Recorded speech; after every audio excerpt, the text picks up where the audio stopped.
د طلوع نیوز شیطان او غلامانه څیره رسوا شوه. دا چې د امریکا په خوښه یې څنګه د طالبانو ډول غږولی او د ولسمشر سلاکار شاه حسین مرتضوي څنګه د طلوع دوه مخیتوب رسوا کړ. دې ویډیو کې وګورئ او مینا ټي وي چینل هم سبسکرایب کړئ. طلوع نیوز چې څو ورځې وړاندې د طالبانو واکمنۍ لاندې سیمې ته خپل خبریال لیږلی و او د هغوی د نظامي تمریناتو څخه یې ویډیو کړې وه او خبر یې پرې جوړ کړی و.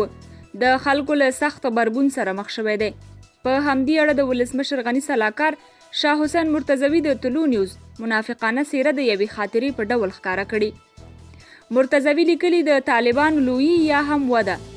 پرون په طلوع نیوز کې د طالبانو نظامي تمرینات خبر نشر شو.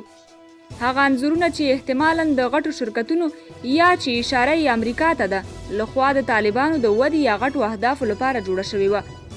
هغه وایي د حامد کرزي د ولسمشرۍ په دوران ارګ کې د ځینو رسنیو مسؤلین میلمانه وو چې شمیر یې نږدې 50 تنو ته رسېده. مرتضوي زیاتوي زه په همدغه وخت کې د 8 صوب ورځپاڼې مسؤل وم.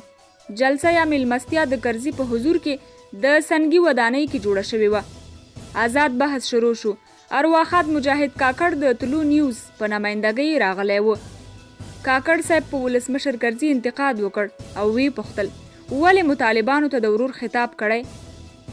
د وخت ولسمشر له دې پوښتنې خفه شو او وی ویل د طالبانو ادرس خلکو ته د دې له ماتې وروسته ما ورکړی که تاسو. کرزي زیاته کړه د طالبانو ویان سره لومړۍ مرکه چا وکړه؟ طالبان چې هیڅ ادرس یې معلوم نه و تاسو ادرس ورنه کړ؟ همدې سره طلوع نیوز خبریال چې په خوله پاتې شو او ځواب یې نه درلود. ولسمشر کرزي له ځینو رسنیو انتقاد وکړ او وی ویل چې فکر کوئ زه ستاسو د ځینو قراردادونو نه خبر نه یم؟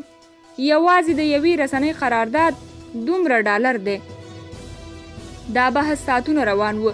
اوس یو ځل بیا دا پوښتنه مطرح ده چې د طالبانو رژه او داسې نورې ویډیو نشر کول او دوی ته وده ورکول د کوم هدف لپاره خپریږي؟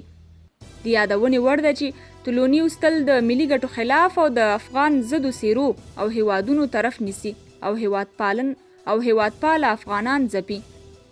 قدرمنو کتونکو، تاسو څه نظر لرئ چې طلوع نیوز ولې د ګاونډیانو او وسلوالو مخالفینو په خوله د افغانستان نظام خلاف راپورونه نشروي؟ نظر مو کمنټ کې ولیکئ او د نورو ویډیوګانو لپاره چینل ضرور سبسکرایب کړئ.